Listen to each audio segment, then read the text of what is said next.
Hi, Ian. Hello. Welcome to Screams from the Basement. Thanks for sitting down with me. Amazing. Hi, Sam. Yeah, I got to watch Dead Giveaway yesterday. Fantastic. It's a bloody comedy thriller about like the worst hangover ever. Yeah, Um, for sure. you've created something of like a chamber piece where it's mostly taking place inside one house with some flashbacks and stuff like that. Yep. How much, what was it like finding the balance between like staying in that house and then revealing things that happened the night before outside of it? Oh, that's a really good question. I think that for me, it comes down to the writing process of when I think that when it comes to anything really, any art form or any design thing, but especially when I'm writing, I think everybody kind of knows the point when they're working on something that it's getting stale to them. Um, Hmm.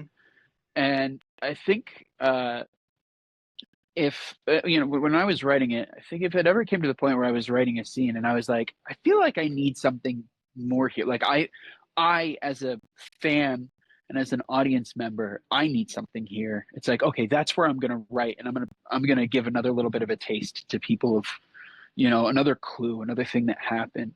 Um, just because, yeah, like we can all kind of feel it in our bones when we're working on something and it's like this ninth page feels like too long of a period of time to be rambling on about something. Like let's have somebody knock on the door, let's flash back to last night and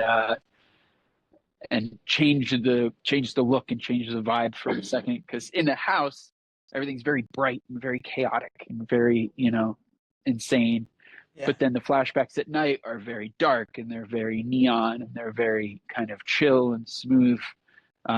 So I think you just kind of go with your gut. Whenever I felt like I needed to revisit feeling that neo nighttime vibe, just kind of pop that in there.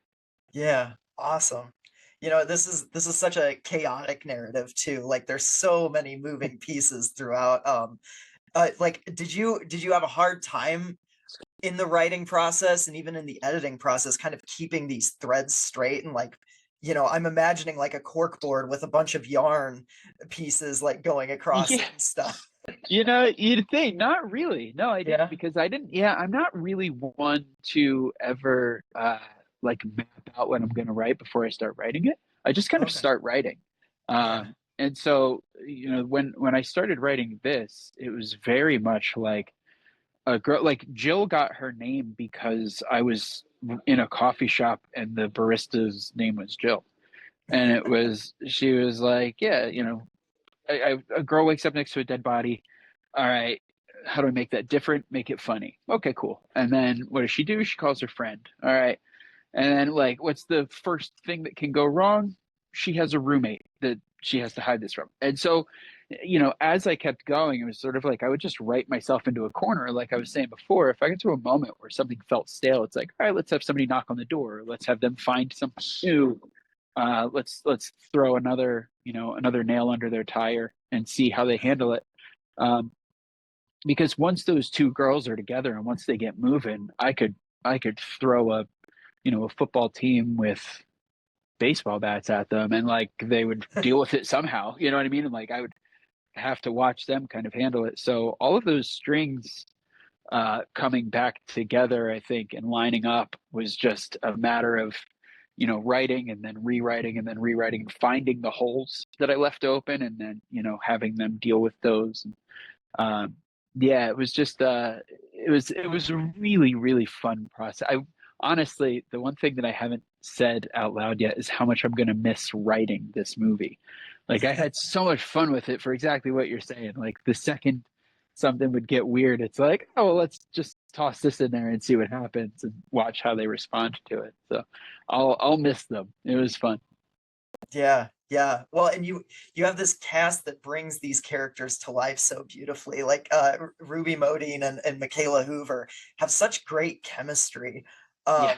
Can you talk on like the casting and working with them to bring this to life? Yeah, absolutely. I mean, they're both just incredibly talented professionals. They're both movie lovers. Um, Ruby got signed on first. She was a big fan of the movie, of the script, and she signed on like a couple of years ago, like a few years ago before anybody else. Um, and then I was, as we got closer, I was such a big fan of Mikaela from the different projects she's done, and she read it. She's a big horror fan, so she very much got it. She very much understood what we were doing. And then the two of them spoke to one another, and they loved each other, and that worked out.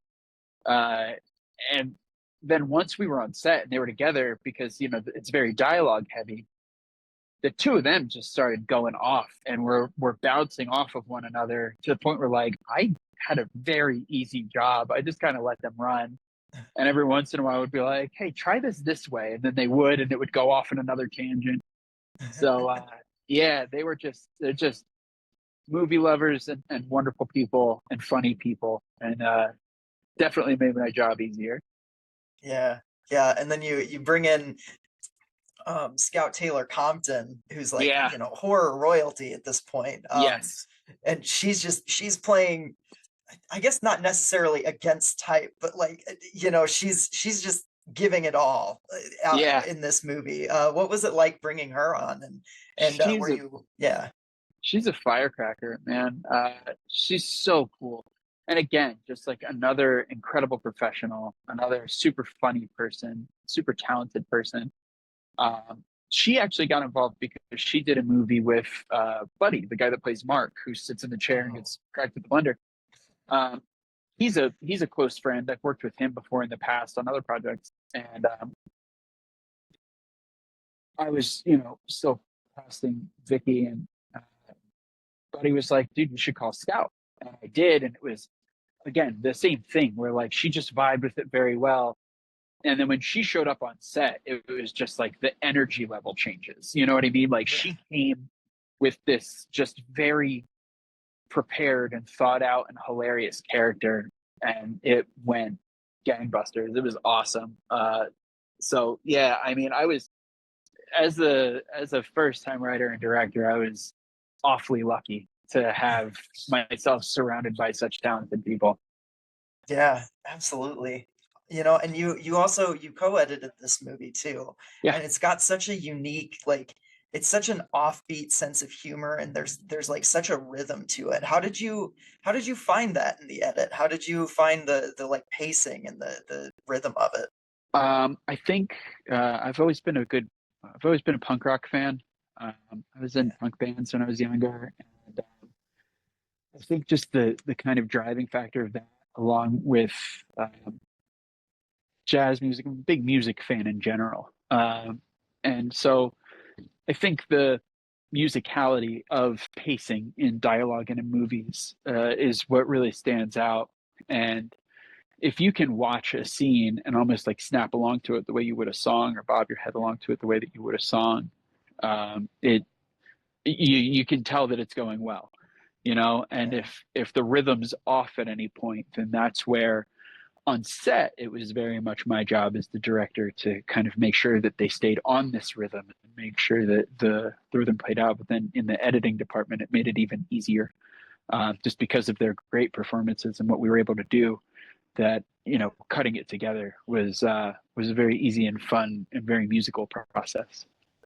yeah, awesome, awesome.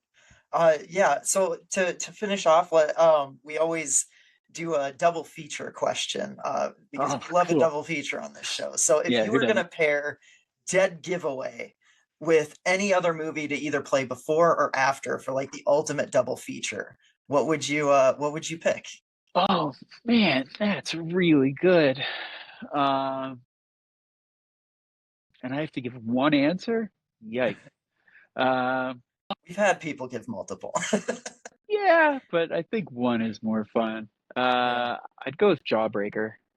Oh, hell yeah. Yeah. Yeah, That's I think amazing. Jawbreaker would be a fun double feature with Dead Giveaway.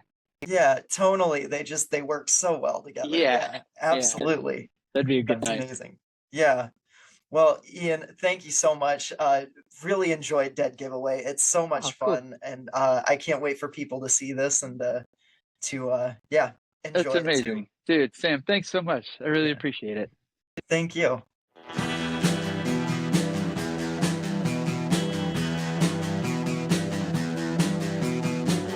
You're listening to the Prescribed Films Podcast Network, home to hundreds of hours of free podcast entertainment.